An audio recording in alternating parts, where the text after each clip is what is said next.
Ang lugar po namin dito sa Quezon mga kabagis, ano, pagmasdan nyo, parang hindi sila dinaanan ng bagyo.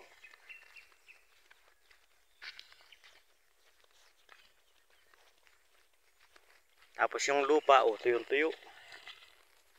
Isang linggo paglipas ng bagyo, tuyong-tuyo na yung daan.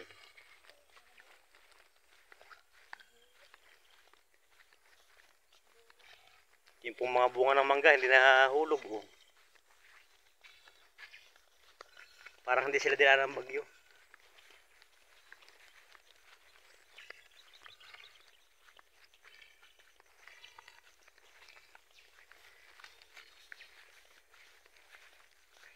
Tatawid na po tayo ng boundary ng ating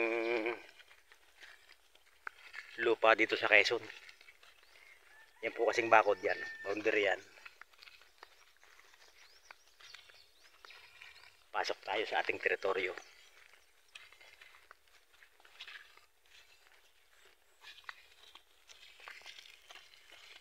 Yan, ito po ang aming lugar sa Quezon. Napakalamig kasi maraming puno.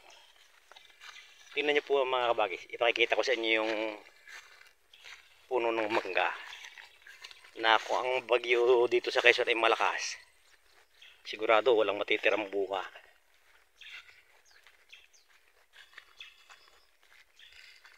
Tingnan nyo po mga kabagis ang puno ng mangga. Tingnan natin kung makikita ang bunga.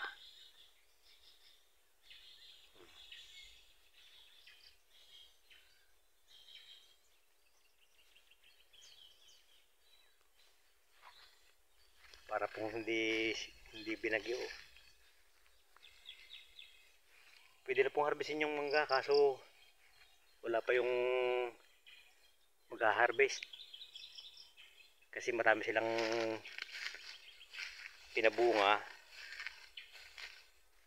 sabay-sabay na puputihin.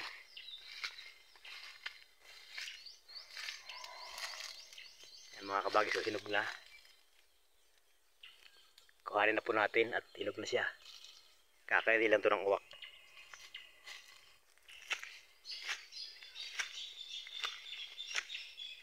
Uwi po muna tayo sa bahay. Ayan, at yung po aking misis, akala ko umuwi na. Yung pala na, nangunguha pa ng duhat, oh. Tingnan nyo naman. Babae. Sarap kayo. Yung pong mga bunga niya, nalaglag na yung ibang hinog. Kaya ang matitira yung mga manibalang. Sa amin, bibili ka nito. Dito, pipitasin mo lang. Eh, si Mrs. Tuntong manguha dahil libre nga daw dito. Nangahulog na po yung mga hinog, oh. Hindi na halos makita. Pero marami pang bunga, oh. Duhat. Yan po pag nasa parting syudad ka na, hindi ka makakakain yan kung hindi ka bibili. Dito po sa Quezon ay ano yan, libre lang yan. Pagka nga po nadaanan ng mga eskwela, galing sa school, kanya-kanyang bitin dyan sa sanga. Kanya-kanyang kuha.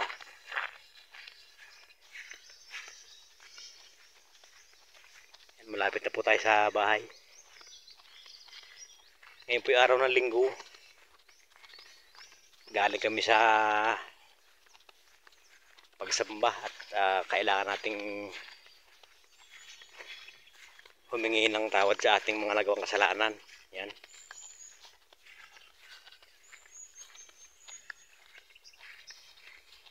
Kahit po malayo at kinatyaga talaga mga kabagis.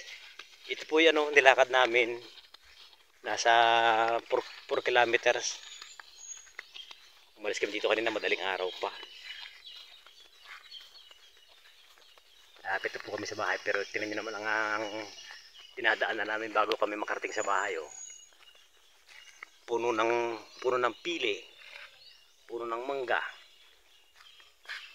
puno ng abukado na walang bunga. Pero may bulaklak na po. May bulaklak na yan. Puno ng langka. May bunga. Tapos yung aming aso na inampun. Kaya kung ito po yung matatandaan nyo, nakablog po yan yung apat na yan.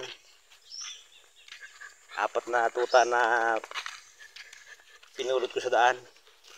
Ngayon po, dalawa na rin natira. Oh. Pero ano, mabait pa rin sila.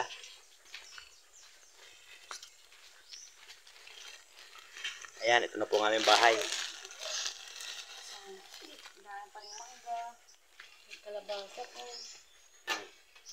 Ito po yung mga mangga na hinog na hindi pa pinuputi ng nag-spray. Ayan. At ito po yung silya ng tatay ko. Ng tatay pala namin. Hindi pala tatay ko, tatay namin. Yan ang kanyang silya.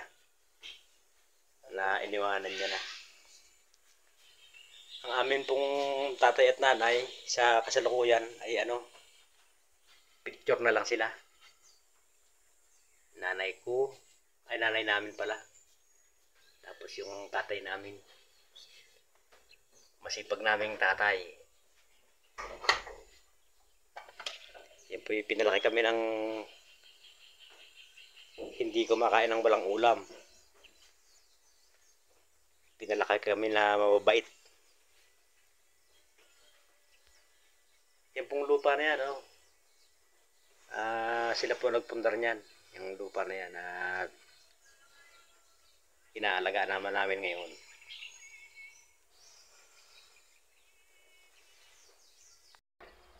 At dahil lumagang ang baga po mga kabagis, kailangan nating ilipat itong ating mga alaga. Dahil yung nag-aalaga nito ay wala pa, tayo muna ang mag-aasikaso. Ito po lahat apat na kalabaw. Yan po yung bunso, mahilap. Ito po yung sinundan, mabait na kasi nakatali na yan. Kahit yung batang pamangkin natin, hindi na siya inaano. Sanay na po sa tali. At puntahan po naman yung ating baka. Ito, yung ating baka. Yan po yung pagka naka-isang taon pa, magiging dalawa na yan. Tapos puntahan natin yung kalabaw na barako. Tignan natin kung walang sabid. Ayan, ito po yung ating kalabaw na barako. Mabait din po yan. Nasa gitna ng palayan. Hanggang sa muli po mga kabagis, maraming salamat. Magandang araw po. Mag-ingat po tayo lahat.